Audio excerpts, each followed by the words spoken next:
people talk about private and business. There's no actual thing that's different. There's a reason why the biggest companies that still exist in the world are named by last names, because it's personal.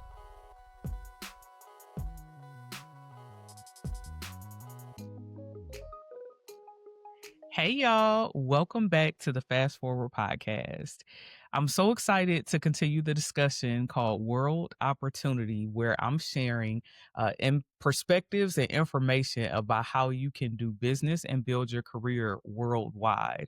Of course, we know there is a ton of economic and political instability right now, and a lot of us are wondering what is our next move and how can we in some cases just survive, and for others of us we're still kind of like on a thriving path. And I thought it would be helpful to continue bringing in folks who know a lot about a lot from all over the world to share their journeys and their wisdom. This conversation is one that I'm particularly excited about because I met this amazing person now, wow, 2 years ago. I can't believe it's been that long. And I actually met her at a conference in Amsterdam. No, let me correct that. Someone else knew each of us and connected us via email. I get to the conference and I'm like, wait, that's that person that I've been emailing. And so I'm thrilled for you to get a chance to hear the wisdom that I've gotten the incredible blessing to be able to soak up. And so let me allow her to introduce herself. Miss Kimberly, can you please introduce yourself and tell us about you? Thank you so much, Kayleen. It's such a pleasure to be on your podcast finally. I know we've been going back and forth to do our own catch up, but I'm really happy that we found the time to do this conversation as well. So thank you so much for inviting me. So yeah, a little bit about me. I was born and raised here in Amsterdam, the Netherlands. But my roots are not Dutch in that sense. Obviously, you can see I'm a Black woman, but yes, my father is from Ghana, West Africa. My mother is from Suriname, South America. And they met here, and I was born here.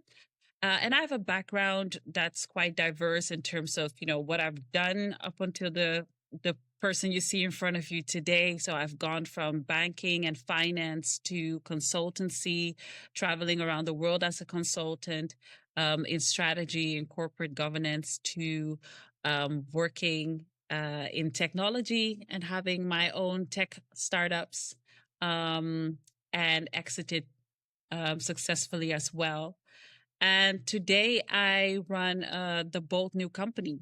And my focus is really to reinvent, or actually get back to what we're building companies for, and how we are thinking about who we're impacting, and the people behind it need support in order to drive that change. And I pride myself, and I'm also very honored to be working with a lot of great minds from all over the world who are building incredible businesses, incredible initiatives, and I'm working on them to make sure that they can lead those things successfully. Love that so much. I'm big on names. I know I had a whole thing on the podcast when I changed the name of the company and the podcast. So tell me more about the name of your company, the Bold New Company. Yeah, so actually, up until last year, my company was just simple. My name is Ofori. The company's name was Ofori and Company, like quite simple. But I realized that as my focus was evolving, and as the feedback I was getting was changing and becoming quite, actually quite focused on that boldness, I realized that it was something I wanted to incorporate even more. So I remember asking a few of my ex-clients, like, how would they describe the work that I've done, the things that how I made them feel even. And a lot of the times the word boldness came about. You help us make bold decisions. You have such bold ideas. We take a lot of bold steps when we're working with you. And I was like, okay, the boldness is definitely a thing. And then the new company is really because being in the startup scale up space for quite some time, I realized that a lot of founders want to build something new but they're stuck in old systems and in old environments that they need to build that in. And so it doesn't really work. And so I thought combining them wanting to build something new and doing it the bold way allows them to create a different path. And so I joined those two together and say, hey, we're building bold new companies in a bold new way. I love that. I love that so much because a couple of things that I loved about it. Number one, I love that you asked your former clients for feedback. I've talked about that several times on the podcast about like, hey, if you want to know what to do in your company, go talk to the people who you've already experienced success with. And that customer feedback is so important because sometimes they see strength in us that we didn't even see, right? They'll tell Mm, us like, wow, I saw this or you did this for me and I didn't even know it happened. So I'm happy that yep. you were able to see new benefits and see new positive qualities about yourself through their eyes because a lot of times we trust our clients about us more than we trust ourselves. So that Yep. was one. I want to make sure to say that, but also I love the fact that you have such a layered and storied career and you've been able to bring all of that into the work that you do for other people. So can you tell the listeners more about how you've incorporated your own career and the steps that you've taken in the bold new company? Right. I love that question because I've been reflecting on that this year as well. And at the beginning of this year, also, as I was reevaluating what we're going to do. And a lot of people think or assume from the outside looking in that everything I've done was strategic or planned, right? So, I was building a career and I was taking intentional steps to get somewhere. But quite frankly, I rolled into most of the things that I've done that are on my resume. And part of that came from not having a very traditional environment where I grew up in. And Mm, also, I, at a very young age, had to make decisions that were quite mature for my age, and to think about, the future in a different way that other 16-year-olds would have. And so when my friends were, thinking about when was the next party, I was thinking about, okay, how can I get me a job that helps me to support our household? Right. So there was no intentionality in the sense that, hey, I need to get to this particular career path, but I knew I needed to find a way to sustain, the livelihood that we had. And I felt yeah, responsible for that. yeah. So a lot of the decisions I made very early on were circumstantially motivated. Mm, I remember being driven by the idea that if I could just help support a little bit, I can go back and think about what I'm going to do with school.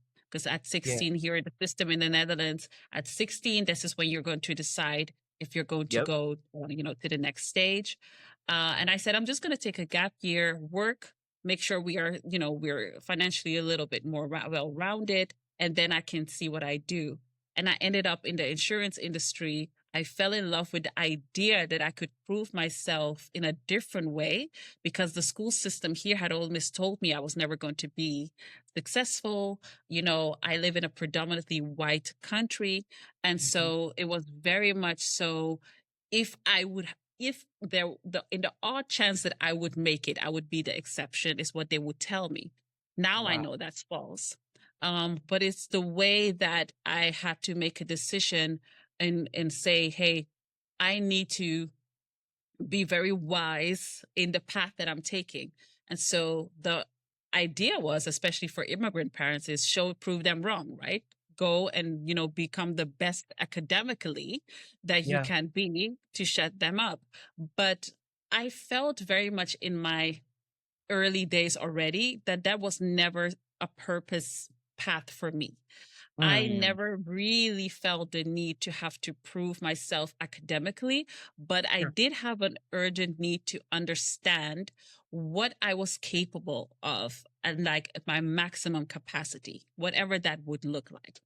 I And love that. so I actually went into that insurance job, which other people would say, okay, not, very not very traditional step to take. I was the youngest in the entire company. I remember doing that. But I remember that for me, it was proving myself right, that I was able to do hard things, that I was smart enough, that I was allowed to be in spaces people said I wasn't allowed to be in.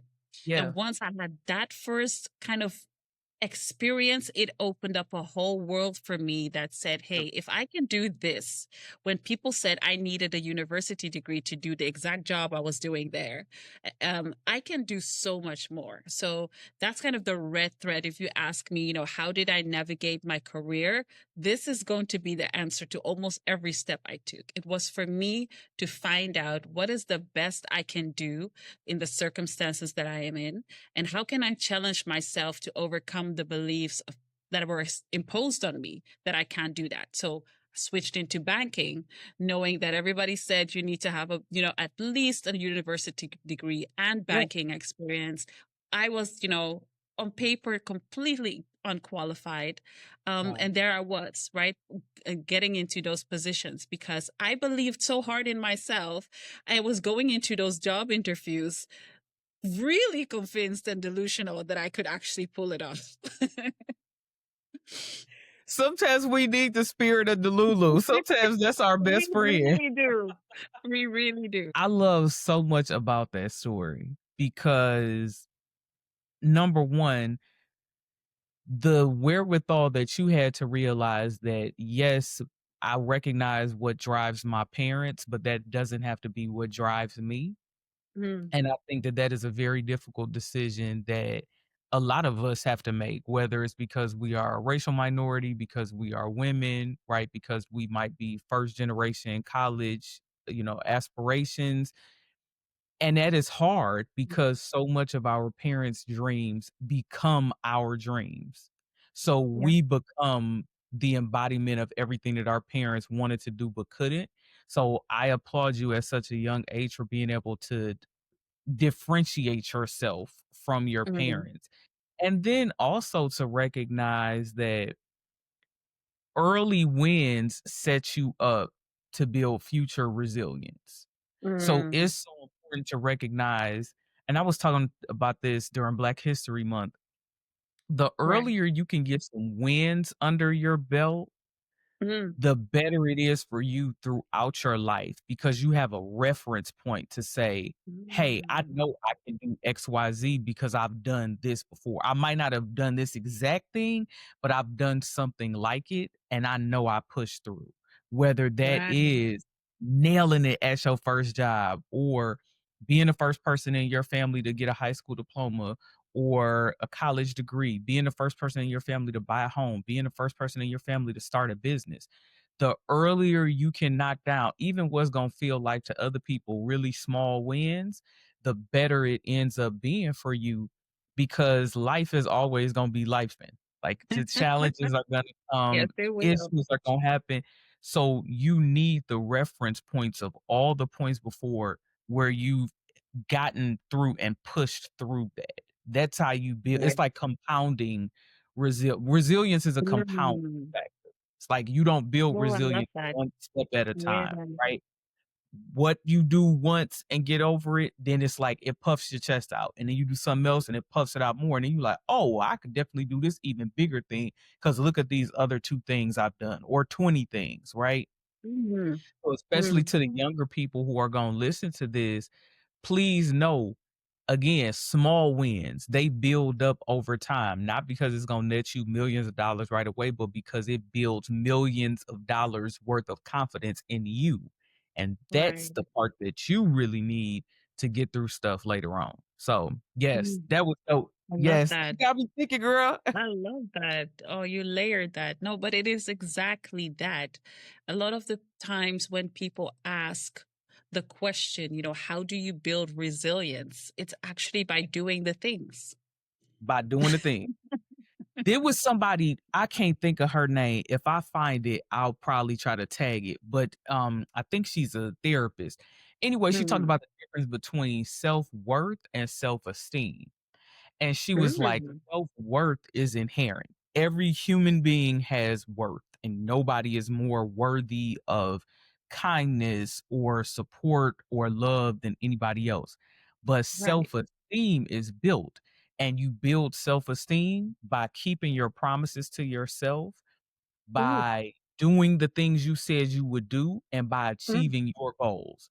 So every time, like for example, if I Wow. tell myself I'm gonna stop smoking, I'm gonna go 1 week without smoking. Every time I do that, when I do that, I'm building my self-esteem because I'm letting myself know I can trust myself.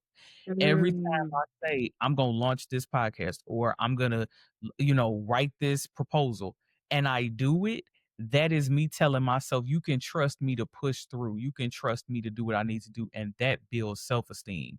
And so That's a lot of times powerful. what we embody as our worth, and you talk about that in your story too, what we embody as our worth is so externally focused. Well, if they say Mm. I can do this and I can, if they say I'm Mhm.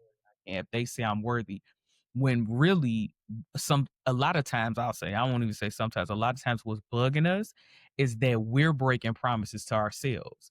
We know we're not honoring ourselves.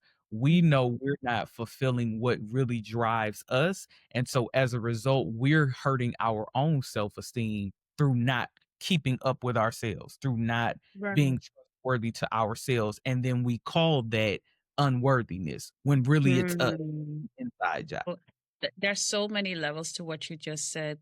And I think the biggest takeaway for me from what you said is definitely being very consciously aware, being very consciously aware that everything that you do or don't do is a direct reflection of how you see yourself. Yes. Yes. And I think, even again looking at your story, so obviously number one, you have a multicultural background. So being both Hmm. South American and African, but living Hmm. in Europe, right? Growing up in a European country.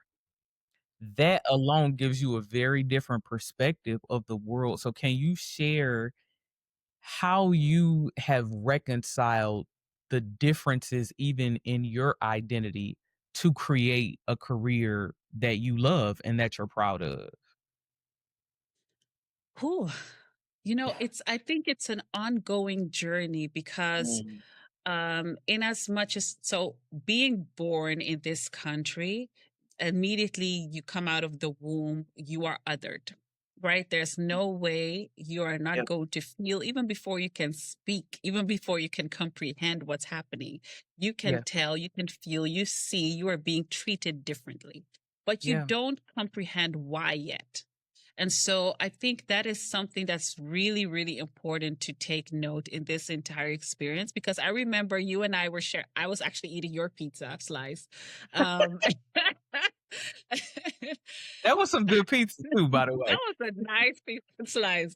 So I remember, and you telling me that you have never, felt less than, or you were never made to feel less than. And because you were in schools where the teachers looked like you and the doctors looked like you, Yeah, for me, that sounded like Euphoria. That was like this is a movie scene, right? Because I grow up in an environment where it's the complete opposite, right? I am the exemption to the rule. I am different. I am not part of. I'm constantly made aware of the fact that we are not the same, and not in a yeah, sense, and it would have been nicer if that would have been, you're so special in a good way, but that's not what it yeah. was. Right?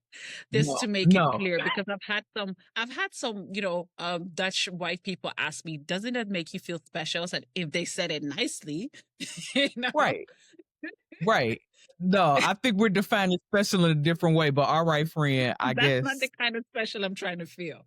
So it was really, growing up already, okay, there's something here different. And I am already conditioned to prove myself to people. I shouldn't be having to prove myself for anything. But, Right. going to school and you're 4 years old and your teacher othering you from day one in school, telling you, oh no, you don't have to do that, or you don't get to do that, or your kind doesn't do that. You're four, right? So it's Right. this really deeply ingrained situation of, okay, how do I then navigate and decide who I want to be if this Yeah. is what I can't be? I only see what I can't be around me, apparently. Wow. So that's really deep because you're constantly confronted with that. The majority of your, your younger years is spent in that environment. Yeah. And then you come home, luckily for me, to parents who um built in, I think subconsciously built in a sense of self pride. So they never said, you are everything and everything, but they also never said, you are lesser than. And they never said Right. you cannot do the same thing other people are doing. What Right. unfortunately I was taught is that yes, you do have to prove yourself 10 or times more because people will not believe that you're capable. Yeah. But in the environment that you are, you can't escape that. So what that gave me as baggage, because I Mm. saw it was a weight that I had to get off my shoulder, was Yeah. to now step into the professional workspace and not feel like I need to be humble or grateful to be there. And I know I had this conversation with you over that slice of pizza where Yep. there was a Yeah. huge difference between an African coming to a workplace, having had his degrees, work experience, qualified, showing up for a board meeting, an African American in the same position, and then a European Black person. The European Black person Mm. will feel like they need to be humble and grateful to be there because that's the way you were conditioned to be happy that you are even allowed to be in this room. So I had to shake that off immediately when I jumped into the workplace and say, no, I am qualified, if not overqualified for this position. If I am here, if I was invited into the room, that's because I'm supposed to be in the room. And so there's all of these layers that I had to kind of peel off where I could clearly see the difference between somebody who was raised not being told that they are lesser than anybody else, and then me having to then overcome that idea before I could then step into my power, because you don't feel powerful. um you can't feel powerful about yourself if you don't know who you are. So many things came up in what you just said because it we never really shake our formative years. Mm, So what happens to you from birth to like I'd say 21, it creates the baggage, the strength, the joy, the optimism, the pessimism, the yeah. fear, the anxiety that we have to navigate through the rest of our lives.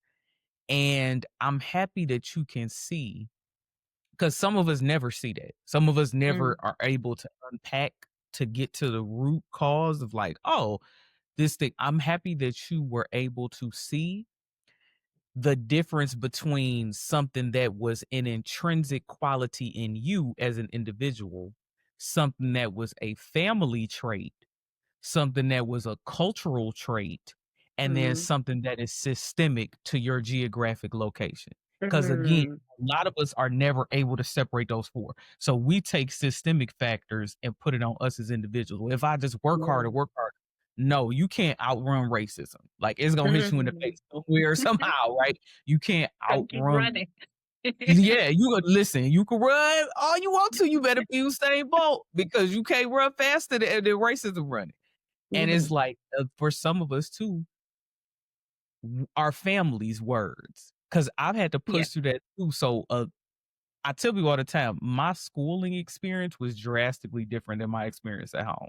Like, Mm. school was like, "You can do anything. We expect you to be the best in the world. Like, you are the best that Oh, that wow. this has to offer." At As it should home, be. as it should be, Yeah. exactly.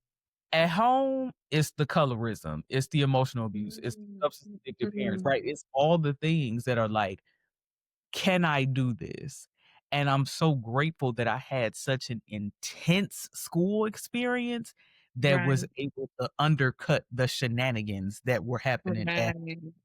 Mm, because if school had been any less rigorous or any less intense, you Mhm. wouldn't be talking to me right now, guaranteed. Because Ooh, again, the confidence that you see from me, it came from my grandmother and the schools that I went to. Period. Those two wow. sources.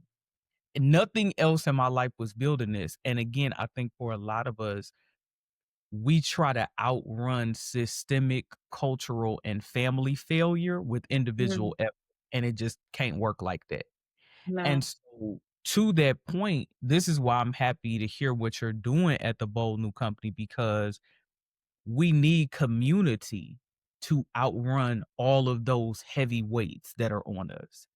You Right. not gonna push through 5 generations of feeling less than, or 5 generations of working yourself to the bone to prove that you're worthy by yourself.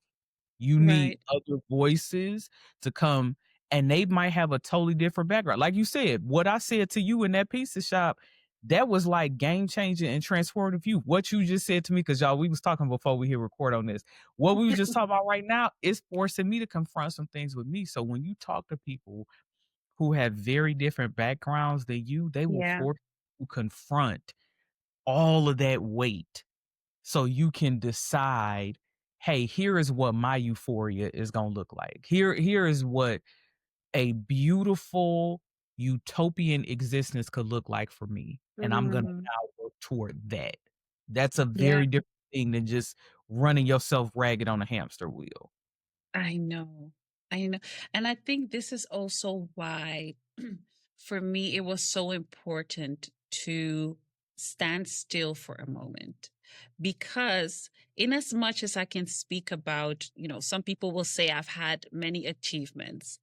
I see it as I've done things. I've experienced a lot of things. I've, Yes.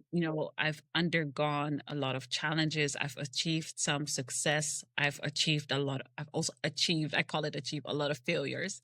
And I Yeah. think that Yeah. there's a lot of things in there to unpack when we talk about the identity question and when we talk about what drove me and drives me.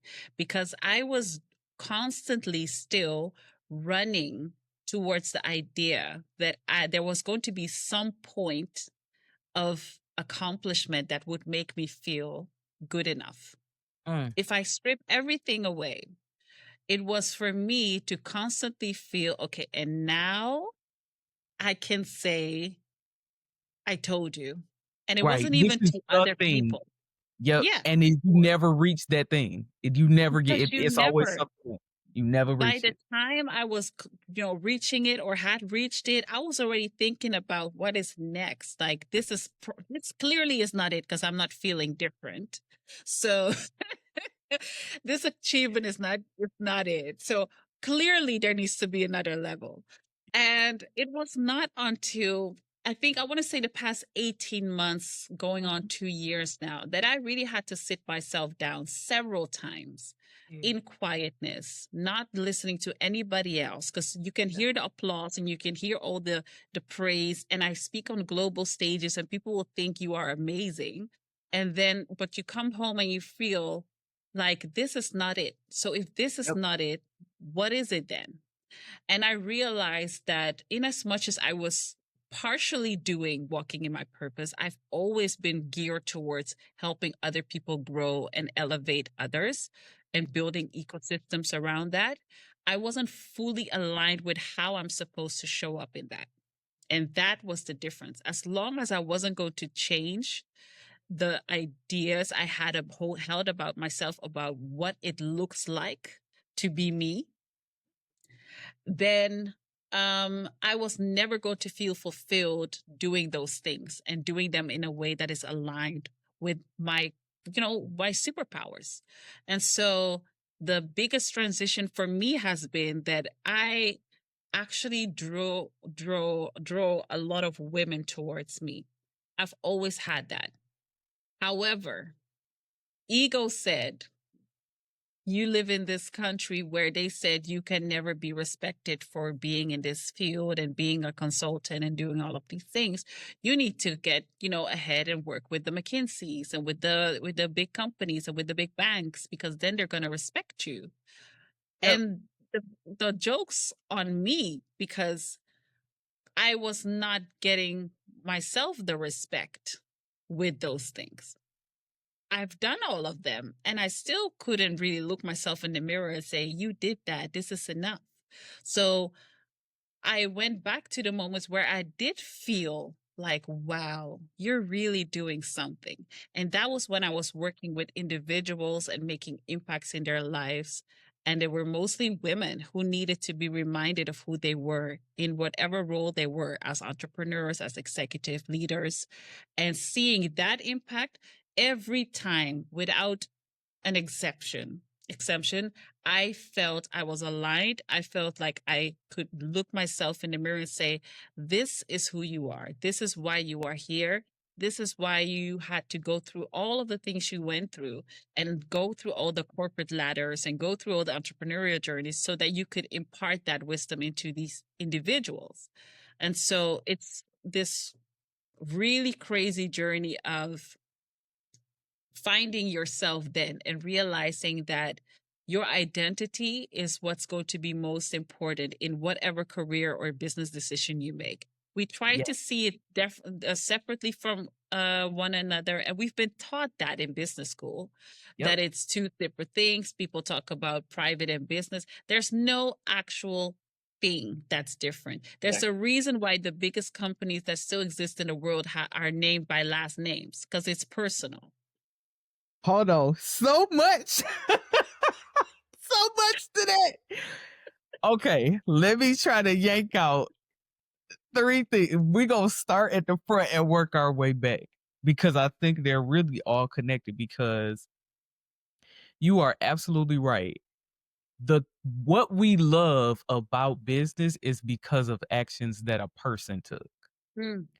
And I tell especially my startup clients this, so much of your early business success is going to be based on how you show up because the company is quite literally being birthed out of you, out of your creativity, Mhm. out of your failures, out of your connections, out of your money, Exactly. right? All the things. And so you can't leave you at home. And Mm. I'm so happy that you can appreciate how your identity is a feature and not a bug. Because Yeah. for a lot of us, we say, well, I need to become a blank canvas. I don't want to be on camera. I don't want to do this. No, your company is you, right? Mhm. Everything you've learned, you said achieved a failure. I love that because guess what? Even when you fail, you had to work hard to drop that ball. Like you had Exactly. to work real hard to miss that opportunity. And all the effort that you put in is not wasted because you still learn something. You might have still built relationships. Like all of that is a part of your identity. That's all you. Everything that you are, and this is to the listeners, everything that you are as a person is a part of your story. You don't get Mm. to leave any of it behind. You might not always call it out. You might not always like it. You might not always feel comfortable with it, but it's still a part of you because it's informing your decision making. When you Right. decide not to make that call, when you are too fearful to take the jump, when you are excited to make the call, when you are pushing forward fast to make the jump, all of that is because of who you are. And Yeah. so then to lead to the last point that you made, Kimberly, your ego, right? We think ego is just either like negative traits or arrogance. No, ego is also our failures, our anxieties, the things we're afraid of, the things that we are delusional about what we can do, even when we can't. It's the things that we do really well. Like ego is all of you.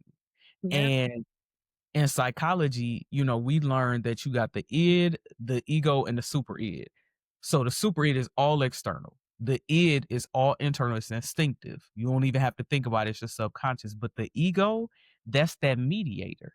That's the Mm. middle person that's telling you, hey, my instinct is telling me to do this, but all of this history, all of these memories are building me to think I can't. What you gonna do in the middle? And so my challenge to the professionals and the entrepreneurs who are gonna hear this episode is the ego is not the driver. The ego is simply your GPS system that's trying to tell you where to go. You still have to Mm. make to go there. And so Right. if your ego is telling you, hey, I can do this. There's nothing stopping me, even though all the external sources are telling you, hey, maybe this isn't the right time. Take a pause, like Kimberly did. Guess what? That's ego, right? Right. And if your ego is telling you, no, don't do that, you can't. Because remember what happened when we were 10 and we couldn't. That's ego too. You still have to rationalize it to make the decision. So ego is not something to be afraid of. It has really no ego is an absolute value. So you go, let's take it back to math, right? Middle school math. Ego is an absolute value. It's neither positive or negative. It's just telling you what is. And then from Right. there, you make the best decision that you can based on what you know you want to get done. Hmm. All right. You know what? It's so much that we could keep digging into with this, and we got to have a part two for sure. We do. We And do. actually, the part two is going to be in Amsterdam. I'm going to come see you and we're going to do Ooh, it I live. love it. But as a final question, because we've talked a lot about identity, how can Black women founders in particular build an ecosystem of advisors, partners, clients, investors that is mutually beneficial, but also helps us to maintain our authenticity? I think we're going to have to find out together. But what has worked for me is to be vocal about it. And I Mm. think one of the biggest things I have lacked seeing women of color do is ask for what you want, ask for what you need. Because for whatever reason, there are different reasons why we don't ask. A lot of the times it has to do with self imposed limiting beliefs. It's either a sign of us not wanting to look weak or dependent, but a lot of the times there's an underlying layer of disappointment and rejection. And Ooh. I really want us to break through with that even though we've been told no so many times. Yeah. Still be vocal, still put out there what you want, what you need. Somebody is going to listen and resonate with you. And that's all I've been doing for the past, I want to say 7 years, using LinkedIn as a platform, is to Yeah. put out there what I'm working on and what I need from that. And it's in everybody's way is going to be different and how you vocalize that and put that into writing or into work into video. But the most important thing is let people know what's important to you, what matters to you, what you Yeah. bring, and then also how they can add to that. And I think as you keep doing that and keep showing up, the right people are going to locate you and you're going to be able to connect with the people that are going to help you move forward. Yeah. That first of all, I needed that today. I ain't gonna get into no whole bunch of details, but that's Look like at that. personal advice Look that I at needed. God. But also, I think that that's powerful because you're right. Like hearing no over and over again, it will make you silence yourself. Mm, mm, And that's a part of resilience too, is not losing our voice. Always having your voice no matter what. absolutely. Yeah, I needed that, sis. Thank you. Thank Thank you you so so much. much. I'm so grateful for this conversation today.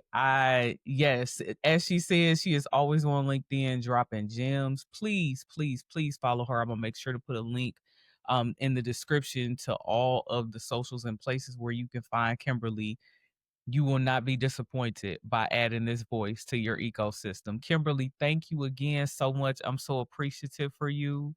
Thank you for having And me. yes, y'all, yes, again, remember the entire world is open to us if Mm, we do it, if we are willing to check our egos and step out and use our voice. So, on that note, of course, let us know down in the comments, how are you using your voice? How are you battling your ego? And be sure to like, share, and subscribe. And I'm going to catch y'all on the next one. Bye.